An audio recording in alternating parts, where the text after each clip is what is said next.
18 अक्टूबर 2024 को गुरुदेव जो ग्रहों के बहुत ही ज़्यादा पवित्र ग्रहों की श्रेणियों में आते हैं, जिनको हम देवगुरु के नाम से जानते हैं, देवगुरु बृहस्पति अपनी उच्च राशि कर्क में लगभग मैं बोलूँ लगभग 1.5 महीने के लिए आने वाले हैं। यानी कि 18 अक्टूबर से लेकर लगभग 5 दिसंबर तक गुरुदेव जो रहेंगे वो अपनी उच्च राशि कर्क में अवस्थित रहेंगे। पुनः वो फिर मिथुन में वापस चले जाएंगे। लेकिन ये जो समय है लगभग 48-50 दिनों का जो समय है, वो सभी राशि वालों के लिए कैसा जाने वाला है, इसी विषय पे मैं आज आपसे बात करने के लिए उपस्थित हुई हूँ। तो आशा करती हूँ कि आप सभी स्वस्थ होंगे, व्यस्त होंगे और पूर्ववत मस्त होंगे। तो once again I welcome you all to my channel Vastu vision with astro Padma. दोस्तों, गुरु ग्रह को सबसे प्योर माना गया है। आध्यात्मिक दृष्टिकोण से भी इसका बहुत ज़्यादा महत्व है और आर्थिक दृष्टिकोण से भी इसका बहुत ज़्यादा महत्व है। मतलब इसकी गुरुता को आप यूँ समझ सकते हैं कि काल पुरुष की कुंडली में जो मुख्य 12 भाव होते हैं, उसमें से लगभग 5 भावों के को जो लीड करने वाले होते हैं, जो उसको ओन करने वाले होते हैं, वो देवगुरु बृहस्पति होते हैं। तो कुंडली में इनकी क्या स्थिति है, इनका क्या महत्व है, यह बहुत ज़्यादा व्यक्ति के व्यक्तित्व को, उसके करियर को, उसकी लाइफ को डिसाइड करने वाला होता है। यानी कि गुरु ग्रह का बहुत ही ज़्यादा आध्यात्मिक महत्व, आर्थिक महत्व और मैं कहूँ कि विजडम के अनुसार ज्ञान के लिए तो गुरु से बढ़कर कोई हो ही नहीं सकता। इसलिए ये इतने महत्वपूर्ण ग्रह गुरु जब अपनी उच्च राशि से गोचर करेंगे, यानी कर्क से गोचर करेंगे, तो मेष राशि से लेकर मीन राशि तक के जातकों के लिए उनके जीवन पर ये अपना कैसा प्रभाव डालेंगे। देखिए, ओवरऑल जो एस्ट्रोलॉजी का प्रेडिक्शन होगा वो तो आपकी पूर्ण कुंडली के आधार पर होगा। मैं अभी उसकी बात नहीं करने वाली हूँ। मुख्य रूप से गुरु ग्रह का जो ट्रांजिट मेष से लेकर मीन तक के लिए कैसा रहने वाला है, मोटा मोटा ये मैं आपको आज बताने की कोशिश करने वाली हूँ। देखिए दोस्तों, आप जानते हैं कि गुरु ग्रह जो है उसकी कितनी महत्ता है, उसकी कितनी विशेषता है ना। क्योंकि आध्यात्मिक दृष्टिकोण से अगर मैं बोलूँ तो अभी जितने भी लोग हैं ओवरऑल, अभी हमारे आप देख रहे होंगे कि सभी लोग, हम सभी, चूँकि ये 9th मतलब न्यूमरोलॉजी की अगर मैं बात करूँ तो ये मार्स का ईयर रहा है। इसका जो टोटल सम आ रहा है था 9 आ रहा था 2025 का कैलकुलेशन, और अभी तक हमने कई उतार चढ़ाव देखे क्योंकि मेजर प्लैनेट्स के जो ट्रांजिट इस साल हुए हैं, शनि का, गुरु का, राहु का, केतु का, तो प्रभाव तो हमारे और आपके सभी के ऊपर पड़ने वाला है। क्योंकि हम सभी जो हैं वो कहीं ना कहीं हर ग्रह की ऊर्जा से अपने आप को कनेक्ट करते हैं, और एक तरह से मैं अगर वो बोलूँ कि वो हमारा रिमोट सिस्टम है तो ये गलत नहीं होगा। क्योंकि ईश्वर ने निश्चित रूप से हमें इंसान बनाया है, हमें करने की, सोचने की बुद्धि दी है, क्षमता दी है, पर उसको निर्धारित हमारे ये ग्रह ही करते हैं कि हमारी कुंडली में कौन कौन से ग्रह कैसी स्थितियों में बैठे हैं। हम उनके अनुरूप ही अपने कर्म को संपादित करते हैं। कहते हैं ना, होई है सोई जो राम रचि राखा, को करी तरक बढ़ावे शाखा। तो चलिए एक बार फिर से आप सभी का स्वागत करते हुए अपने चैनल पर, और आज मैं आपको बतलाती हूँ कि गुरु का जो गोचर है कर्क राशि से अपनी उच्च राशि से, सबसे पहले वो मेष राशि वालों के लिए कैसा जाने वाला है। दोस्तों, मेष राशि वालों के लिए ये जो ट्रांजिट है, मुझे लगता है कि ये बहुत अच्छा रहेगा इनके लिए। लगभग ये 5 दिसंबर तक का दिन अगर मैं बोलूँ मोटा मोटी, तो इनके लिए बहुत अच्छा होगा। क्योंकि इनके 4th हाउस से गुरु का ट्रांजिट हो रहा है, इनके 4th भाव से गुरु ग्रह का गोचर हो रहा है। और 4th भाव से गुरु जैसे महान ग्रह का गोचर होना निश्चित रूप से बहुत ही अच्छा प्रभाव लेकर आएगा। ये बड़े अच्छे अच्छे काम करेंगे, इनका घर का माहौल बहुत आध्यात्मिक रहेगा, इनके घर के जो कहते हैं ना ऊर्जाएं बहुत बैलेंस्ड रहेंगी, एक अच्छी हार्मनी में इनका जो पारिवारिक जीवन, 4th हाउस कहीं ना कहीं कनेक्ट करता है आपके पारिवारिक जीवन को, आपके व्यक्तिगत जो पारिवारिक जीवन है उसके साथ। आपकी माता का स्वास्थ्य अच्छा रह सकता है, आपके घर के परिवेश अच्छे हो सकते हैं। May be you can buy new house also, this is also quite possible. और ये भी हो सकता है कि आपकी विद्या की स्थिति भी बहुत अच्छी होगी। तो निश्चित रूप से मेष राशि वालों के लिए गुरु का यह जो ट्रांजिट होने वाला है 4th हाउस से, मुझे लगता है कि यह उनके लिए बहुत ही विशेष प्रभाव लेकर आएगा। देखिए, हमने आपने सबने सुना होगा कि गुरु ग्रह जहाँ बैठते हैं उससे भी ज़्यादा वो खास उस जगह को बना देते हैं जहाँ पर उनकी दृष्टियाँ पड़ती हैं। और हम सभी जानते हैं कि गुरु की 3 दृष्टियाँ होती हैं ना। तो जब ये मेष में चतुर्थ भाव में बैठेंगे तो इनकी 5वीं दृष्टि से ये 8th हाउस को देखेंगे, 7वीं दृष्टि इनकी 10th हाउस पे पड़ेगी एंड 9वीं दृष्टि इसके 12th हाउस पे पड़ेगी। देखिए दोस्तों, 8वीं जो भाव है, 8वां भाव जो है ना, वो बड़ा रहस्यमयी भाव है। वैसे तो कुंडली का सारा ही भाव बहुत ही रहस्यमयी है, बट 8th हाउस स्पेशली जो माना जाता है ना, वो बहुत ही गुप्त रहस्यों का भाव माना जाता है। तो हो सकता है कि गुरु आपकी यहाँ पे दृष्टि देंगे तो मे भी आपके कोई सीक्रेट उजागर होने वाले हैं। गॉड नोज़ कि आपने क्या छुपा कर रखा है, लेकिन ये तो it is just a fun. लेकिन हाँ, निश्चित रूप से आप ऑकल्ट की तरफ, अकल्ट साइंस की तरफ आपका झुकाव बढ़ सकता है। रहस्यमय विद्याओं की तरफ, तंत्र की तरफ भी आपका झुकाव निश्चित रूप से जा सकता है। और अष्टम भाव जो है ना, गुप्त भाव है। तो कुछ ऐसी इच्छाएं में भी शायद आपके मन में रही होंगी जो अभी तक आपने, उसको कहते हैं ना, अंडर द कार्पेट रही होगी। वो इच्छाएं भी आपकी जागृत होंगी और उसको प्रस्फुटित होने का शायद ये समय गुरुदेव आपके 8th हाउस में देखकर आपको देने वाले हैं। 8th house is not a very good house, generally हम सभी जानते हैं। तो हो सकता है कि 8th हाउस से रिलेटेड कोई ना कोई बाधाएं, कोई ना कोई समस्याएं जो अभी हो सकता है उजागर हों, थोड़ी सी परेशानी वो आपको देंगी। ऑल्दो गुरु की जो दृष्टि में अमृत होता है तो वो कहीं ना कहीं आपको हील भी करेंगे, बट जो डेस्टाइंड है वो तो डेस्टाइंड है। पर ये डिपेंड करेगा कि आपकी कुंडली में गुरु ग्रह की स्थिति क्या है। और जो 8th हाउस जो मैंने अभी बताया, वहाँ पर जो दृष्टि देंगे तो 8th हाउस के ओनर के साथ, उसके भाव के मालिक के साथ गुरु ग्रह का क्या संबंध है। तो इसके लिए आपको तो गूढ़ रहस्य में जाना पड़ेगा, तो उसके लिए आपको कोई अच्छे एस्ट्रोलॉजर से कंसल्ट करना पड़ेगा। लेकिन अभी फ़िलहाल मैं बातें करूँगी कि हाँ, निश्चित रूप से अष्टम भाव से छुपी हुई जो चीज़ें हैं, कुछ ना कुछ चीज़ें उजागर होंगी। मे भी कोई डिजीज़ आपके सामने नोन हो सकता है, जो अभी तक गुप्त रूप से छुपी हुई थी चीज़ें, वो शायद प्रकट हो सकती हैं, लेकिन वो हील भी होंगी। Don't you worry about that one. हाँ, आपके दशम भाव के लिए, यानी कि आपके कर्म क्षेत्र के लिए this is a very good time. हो सकता है आपको कोई रिकॉग्निशन मिलेगी, हो सकता है आपकी प्रसिद्धि में 4 चांद लग जाएं, और निश्चित रूप से आपको कुछ ना कुछ पद का लाभ तो मिल ही सकता है। यानी कि you are definitely going to get some recognition in your institution जहाँ पर आप काम करते हैं। हाँ, यहाँ से गुरु की जो 9वीं दृष्टि पड़ेगी वो आपके 12th हाउस पे पड़ेगी।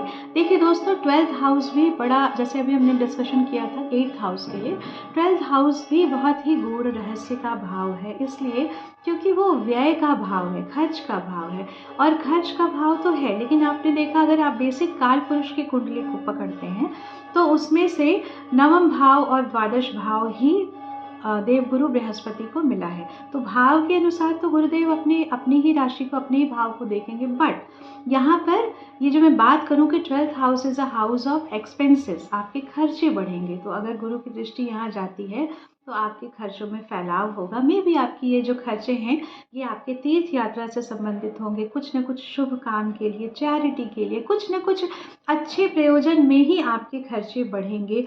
4th हाउस पे भी दृष्टि जा रही है, तो हो सकता है घर में आपके कुछ ऐसे शुभ महोत्सव, शुभ कार्य हो जहाँ पर आपके खर्चे बढ़ेंगे। तो अगर मैं कुल मिलाकर देखूँ तो मेष राशि वालों के लिए गुरु का जो ट्रांजिट है, जो गोचर है कर्क राशि से, वह उनके लिए कुल मिलाकर अच्छा मैं मानूंगी।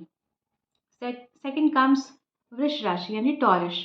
टॉरस वालों के लिए मैं ये बोलूँगी कि इनकी जो ये जो ट्रांजिट की कंडीशंस है, गुरुदेव का जो गोचर हो रहा है वो उनके 3rd हाउस से हो रहा है, 3rd भाव से हो रहा है। तो 3rd भाव से अगर मैं बोलूँ कि बहुत मतलब स्वाभाविक शुभ ग्रहों का गोचर मैं बहुत अच्छा तो नहीं मानती। इसे शास्त्रों में सामान्यतः बहुत अच्छा नहीं माना गया, बट जनरली इट इज़ शुभ, इसको शुभ ही मानेंगे। लेकिन ये काम कमाल कहाँ कर रहा है कि इसकी दृष्टि आ रही है। देखिए 3rd हाउस, पहले आपको बता दो थोड़ा सा। 3rd हाउस है आपके छोटे भाई बहनों का, आपके पराक्रम का, आपके सराउंडिंग्स का, आपके नेबरिंग का, आपके नेबरहुड्स। हो सकता है आपके आपके पड़ोसियों के साथ इतने दिनों से जो भी कुछ मतभेद चले आ रहे हो सकता है कि वो सुलझ जाए, हो सकता है कि आपके भाई बहनों की तरक्की हो जाए, हो सकता है कि आपकी मुलाकात आपके छोटे भाई बहनों से, आपकी ट्यूनिंग, हाँ, नॉट ट्यूनिंग, आपकी ट्यूनिंग आपके भाई बहनों के साथ शायद थोड़ी सी अच्छी और बेटर हो जाए। बट यहाँ से जो दृष्टि पड़ रही है गुरुदेव की, वो पड़ रही है आपकी 7th हाउस पे, 9th हाउस पे एंड 11th हाउस पे। Wow, lovely. दृष्टि जो है गुरुदेव की, ये तो आपके 7वें भाव पे, 7वां भाव हो गया आपके लाइफ पार्टनर का, 7वां भाव हो गया आपके बिजनेस पार्टनर का भी, इवन आपके व्यवसाय का, आपके आउटर वर्ल्ड से आप कितना कनेक्ट करते हैं। तो 7th हाउस पे गुरुदेव बृहस्पति की दृष्टि पड़ना, यानी आपके जो लाइफ पार्टनर हैं उनकी मैं अगर अगर वो वर्किंग है या उनकी किसी भी ओवरऑल अगर मैं देखूं, तो उनके लिए ये उन्नति का स्थान है। प्लस साथ साथ आपकी और उनकी ट्यूनिंग को थोड़ा सा ध्यान में रखना ज़रूरी है, because it is a very good time for marriage partnership के लिए। यहाँ पर गुरुदेव की अगर कहते हैं पवित्र दृष्टि अगर आपके 7वें भाव पर पड़ती है, तो आपका वैवाहिक जीवन जो भी है वो कैसा भी रहा, अगर पहले से भी अच्छा है तो वेल एंड गुड, और अच्छा हो जाएगा। और अगर पहले से थोड़ी सी समस्याओं से ग्रसित है, तो मुझे ऐसा लग रहा है कि ये समय आपके लिए एक अच्छा बॉन्ड लेकर आएगा, आप दोनों में एक अच्छी बॉन्डिंग डेवलप होगी। और हाँ, अगर कोई व्यक्ति उम्र से उसके विवाह के लायक उसकी स्थिति हो गई है और उसकी दशाएं भी अगर वैसी चल रही हैं, यानी कि फेवरेबल दशाएं चल रही हैं, और ऐसे में 7th हाउस पे दृष्टि पड़ रही है गुरुदेव बृहस्पति की, तो भी मैं इसे शुभ मानूंगी। मैं भी आपके पास एक अच्छा शादी का प्रपोजल आ जाए और उसको आपको नकारना तो नहीं चाहिए। So this is a very good time for वृषभ राशि as per the aspect of Jupiter on 7th house. यहाँ से गुरुदेव आपके 9th हाउस पर भी सीधी सीधी दृष्टि डाल रहे हैं। सीधी दृष्टि डालने का मतलब 9th house is a house of ज्ञान, भक्ति, नॉलेज, पिता, है ना, आपके जो भी आध्यात्मिक उन्नति का समय है। तो आप ऐसे समय में मुझे लगता है कि आप अपने पिता के साथ बहुत कनेक्ट करेंगे। अपने ज्ञान, अपने जो कहते हैं ना आध्यात्मिक स्तर को ऊंचा बढ़ाने का आप पूरा पूरा कार्य करेंगे। और इतना ही नहीं, हो सकता है कि आपकी जो अभी तक शायद आपने कभी पूजा पाठ में उतना विशेष ध्यान नहीं दिया हो, but this time you are going to just do lot of puja, मंदिरों में जाना, देव स्थान में जाना, पिता से संबंध होना, गुरु में भी शायद अभी तक आपको गुरु की प्राप्ति नहीं हुई थी। हो सकता है कि अभी अचानक से कोई ऐसा व्यक्तित्व आपके सामने प्रकट हो जाए जो आपको गुरु के रूप में आपको आपका मार्गदर्शन करें। तो this is a very good time for them. और उनकी जो 9th आस्पेक्ट आ रही है, नवम दृष्टि आ रही है, वो उनके एकादश भाव पे। आपको पता ही है 11th house is the house of gain. तो भाई बल्ले बल्ले, आपके पैसों की भी आपकी आमदनी बढ़ने वाली है, आपके अच्छे कर्मों की, भाग्य की आमदनी बढ़ने वाली है, यानी कि आपका भाग्य भाव, आपकी लाइफ पार्टनर का भाव और आपके इनकम का भाव। तो ओवरऑल अगर मैं वृषभ राशि वालों के लिए बोलूँ तो ये जो ट्रांजिट है ये उनके लिए अच्छा रहने वाला है। डिपेंड्स डिपेंड्स कि आपकी कुंडली में बृहस्पति की स्थिति क्या है ना, एंड और इन सभी भाव के स्वामियों के साथ उनका क्या कनेक्शन है, दिस इज वेरी इंपॉर्टेंट। और अगर आपकी दशाएं फेवरेबल चल रही हैं तो फिर क्या कहने की आपकी उन्नति तो लोग देखने वाले देखेंगे ही। अब नेक्स्ट थर्ड में आती है मिथुन, यानी कि जेमिनाई। देखिए, मिथुन राशि वालों के लिए थोड़ा सा ट्रिकी होने वाला है ये जो ट्रांजिट है गुरु का। ये इनके 2nd भाव से इनका जो गोचर हो रहा है वो 2nd भाव से हो रहा है। देखिए, अगर गुरु 2nd भाव का कारक भी है, अगर मैं देखूं बोलूं तो क्या होता है ना, कारको भावनाशय एक सूत्र ज्योतिष का है। मे बी शायद जो पढ़ते हैं ज्योतिष के लोग उनके लिए ये कोई अननोन सी बात नहीं है, बट जो नहीं जानते उनके लिए सिर्फ सामान्य रूप से ये बता दूं कि जहाँ बैठते हैं उससे ज़्यादा अच्छा प्रभाव देते हैं वो जहाँ पर देखते हैं। तो 2nd भाव से उनका ट्रांजिट धन के मामले में, आपकी वाणी के मामले में, आपके पारिवारिक मामलों के लिए अच्छा रहेगा। Not so very good, but ये अच्छा रहेगा। बट यहाँ से दृष्टि वो कहाँ दे रहे हैं, दृष्टि जहाँ देंगे वो उसको ज़्यादा इम्पैक्टफुल, ज़्यादा पावरफुल बनाएंगे। तो यहाँ से दृष्टि आ जा रही है इनके 6th हाउस पे। 6th हाउस फिर से मैं षड ऋतुओं का घर है, और जो 6ठा भाव षड रिपुओं का घर है, तो वहाँ पर आपके रिपुओं को, आपके शत्रुओं की वृद्धि होगी। मैं बोलूँगी हो सकता है आप कोई लोन ले लें, कोई कर्ज ले लें, और किसी न किसी तरह से आप कोई ना कोई डिजीज़ की मैं बोलूँगी कि अगर किसी रोग के अंदर में आप आ जाएं, या कोई अचानक से रोग आपको पैदा हो जाए, बिकॉज ये इसकी 7वीं दृष्टि से अष्टम भाव को भी देख रहा है। तो कहीं ना कहीं से वो फिर आपकी गुप्त चीज़ें जो है वो उजागर हो जाए। मे भी कोई ऐसा सीक्रेट कोई डिजीज़ हो जो अभी तक वंशानुगत रहा हो, बट आपकी लाइफ में वो आया ना हो। मे भी शायद इस समय वो पकड़ में आ जाए और फिर उससे आपको समस्याएं बढ़ जाएं।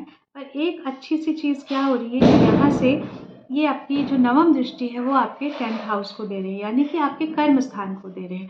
तो आपके कर्म स्थान को जब भी बृहस्पति देखेंगे तो उनके लिए एक अच्छी स्थिति लेकर आएंगे, यानी कि आपके वर्क प्लेस में बहुत ही फेवरेबल सिचुएशंस आने वाली है। और इतना ही नहीं, आपको ये जो प्रभाव मिलने वाला है, maybe you are going to get some recognition. हो सकता है कि आपको कोई पद में भी कोई प्रमोशन मिल जाए, मे बी आपका जो काम है वो सराहा जाए, उस काम को आपको कहीं ना कहीं टाइम टू टाइम उसको रिकग्नाइज किया जाए जो अभी तक नहीं हो रहा था। तो कुल मिलाकर अगर मैं मिथुन राशि वालों के लिए बोलूँगी तो अभी तक जो हमने मेष और वृष राशि वालों के लिए बात की उसके कंपैरिजन में it's not too good, but सामान्यतः गुरुदेव शुभ ग्रह हैं, सर्वाधिक शुभ ग्रह हैं, तो वो अच्छा ही प्रभाव देने वाले हैं। तो अभी तक तो मैंने बातें की आपसे 3 राशि वालों के लिए। नेक्स्ट वीडियो में मैं बातें करूंगी कर्क से लेकर कन्या तक, और नेक्स्ट 3 जो राशि के लोग हैं उन पर गुरुदेव का असर कैसा होगा। तो बी कनेक्टेड विथ मी, और मैं फिर नेक्स्ट वीडियो लेकर बहुत जल्दी आपके सामने आने वाली हूँ। Till then take care, bye bye.